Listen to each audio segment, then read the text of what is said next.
Welcome back to Backstories You Didn't Ask For, the podcast where we uncover the bizarre, the irrelevant, and the downright pointless origins of the things you never knew you cared about. I'm your host, Jim Chase, and today we're going to spin, flip, and hurl our way into the whimsical world of the Frisbee. Yes, the Frisbee, that glorified plastic disc that's been the centerpiece of lazy afternoons and failed dog tricks for decades.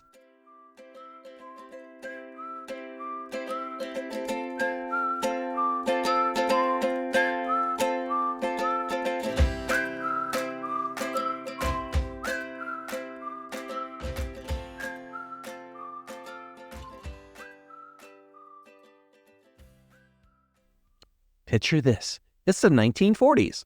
World War II has ended and America is riding a wave of optimism and consumerism.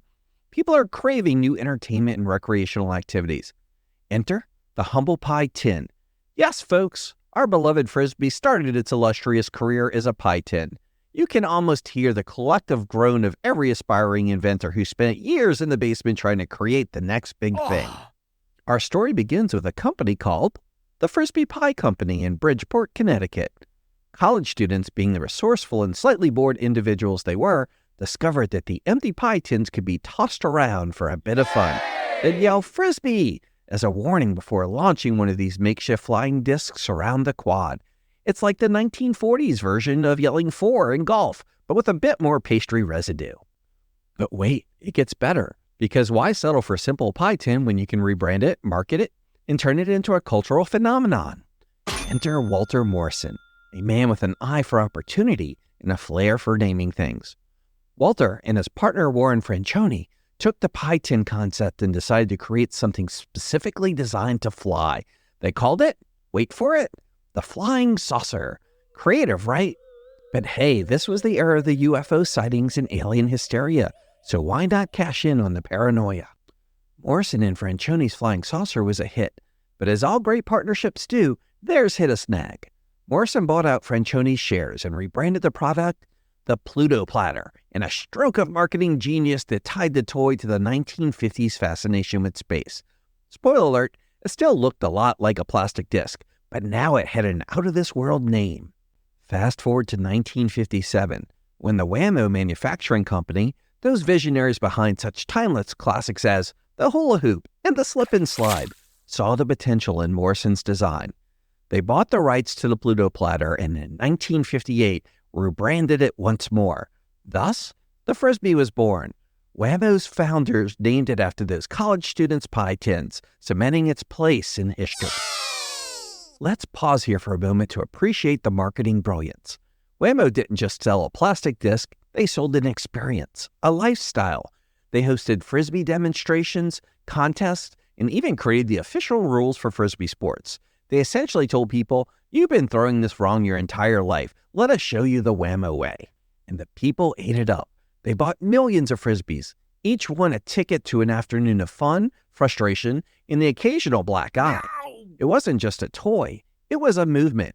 You could see Frisbees flying in parks, beaches, and college campuses across America. Dogs chased them, kids threw them, and adults used them as an excuse to avoid doing yard work. It was the golden age of plastic. But let's not give all the credit to Whammo and Morrison. The real unsung heroes are the countless college students who first flung those pie tins and thought, hey, this could be fun. They were the true pioneers, the trailblazers of airborne plastic recreation. Imagine the alternative history where the students just threw the tins away. No Frisbees, no ultimate Frisbee, no disc golf, just a lot of pies and a lot less fun.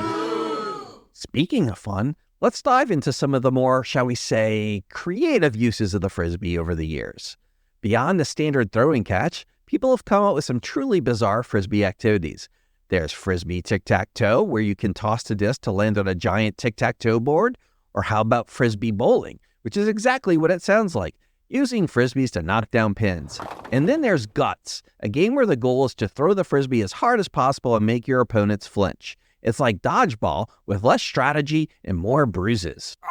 Let's not forget the competitive world of Ultimate Frisbee, created in 1968 by a group of high school students in Maplewood, New Jersey. Ultimate Frisbee took the laid-back nature of the Frisbee and turned it into a full-fledged sport. It's like football, but without the pads, the aggression, or the inflated egos. Okay, maybe a little bit of ego. After all, it's still a competitive sport. But ultimate frisbee is all about the spirit of the game, sportsmanship, and trying to look cool while diving for a disc. And then there's disc golf, another offshoot that has gained a cult following. Played much like traditional golf, but with frisbees. It involves trying to get your disc into a series of baskets in as few throws as possible. It's a sport that requires precision, patience, and a willingness to explain to confused onlookers why you're throwing a frisbee into a metal basket. But let's get back to the frisbee's cultural impact. The plastic disc has infiltrated everything from music festivals to corporate team building events. It's been used as a prop in countless movies and TV shows.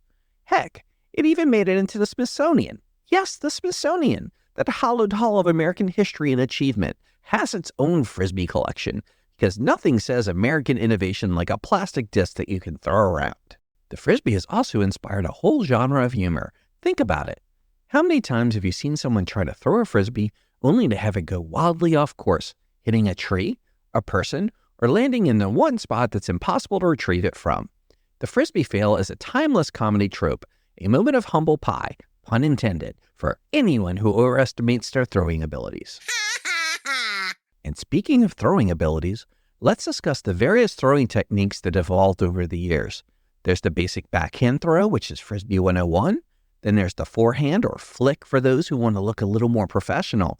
And let's not forget the hammer throw, the thumber, and the roller. Each technique has its own learning curve and potential for embarrassing mishaps. Now let's talk about the physics of the frisbee. Yes, we're going to get a bit nerdy here. The frisbee's flight relies on its unique shape, which allows it to generate lift. When you throw a frisbee, the spin creates a gyroscopic effect, helping it to stay stable in the air. The rim creates an airflow difference above and below the disc, producing lift, much like an airplane wing. The ingenious design is why the frisbee can glide gracefully through the air or plummet to the ground like a rock, depending on who's throwing it.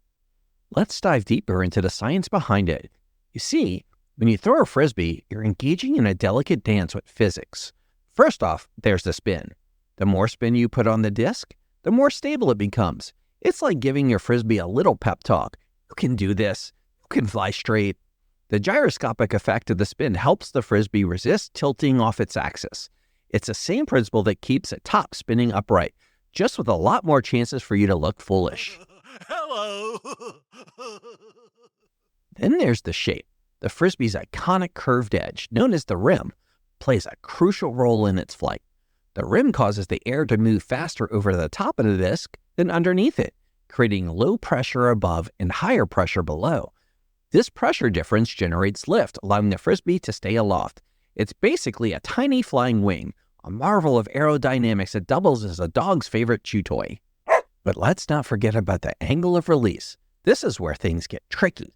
The angle at which you release the frisbee, known as the release angle, determines its flight path. A positive release angle sends the disc upwards, while a negative release angle sends it downwards. And then there's the angle of attack, the angle between the frisbee and the oncoming air. Get it right, and your frisbee soars gracefully. Get it wrong, and it's a one-way ticket to the ground, or maybe someone's face. And while we're on the topic of physics, let's talk about drag. No, not the kind you see after a fabulous night out, but aerodynamic drag, the force that opposes the frisbee's motion through the air. The smooth, rounded shape of the frisbee helps minimize drag, but let's be honest, a stiff headwind can still turn your perfect throw into a wobbly mess. But let's not overlook the economic impact of the frisbee either. Whammo has sold over 200 million frisbees since its inception. That's a lot of plastic flying around. The frisbee has spawned an entire industry of accessories, including specialized discs for ultimate frisbee and disc golf, frisbee golf baskets, and even glow-in-the-dark frisbees for those nighttime tossing sessions. Wait a minute, that didn't sound right. And the frisbee has even made its mark on education. That's right, there are college courses on the science of frisbee flight, combining physics, engineering, and a bit of athleticism. It's the kind of interdisciplinary study that makes you wonder why you didn't go to a more interesting college. So where does a frisbee go from here? The sky's the limit, quite literally. Innovations continue to emerge, from aerodynamic improvements to eco-friendly materials. Who knows? Maybe in the future we'll have smart frisbees with built-in GPS, so you never have to worry about losing your disc in the neighbor's yard again. The frisbee story is one of simplicity, creativity, and the sheer joy of play. It's a reminder that sometimes the best ideas come from the most unexpected places, like a pie tin being tossed around by a bunch of bored college students. It's a testament to the power of imagination and the enduring appeal of something that's both utterly simple and endlessly entertaining. So the next time you're out in the park and you see someone throwing a frisbee, take a moment to appreciate the history, the physics, and the cultural impact of that flying piece of plastic. It's more than just a toy, it's a slice of Americana, a symbol of carefree fun, and a reminder that sometimes the best things in life are the simplest. Thanks for tuning in to Backstories You Didn't Ask For. Don't forget to rate and review us on your favorite podcast platform. It helps us more than you think. And remember, the next time your frisbee lands on the roof, just remember it's up there laughing at you. Until next time, keep your throws accurate and your catches snappy. This is Jim Chase, signing off.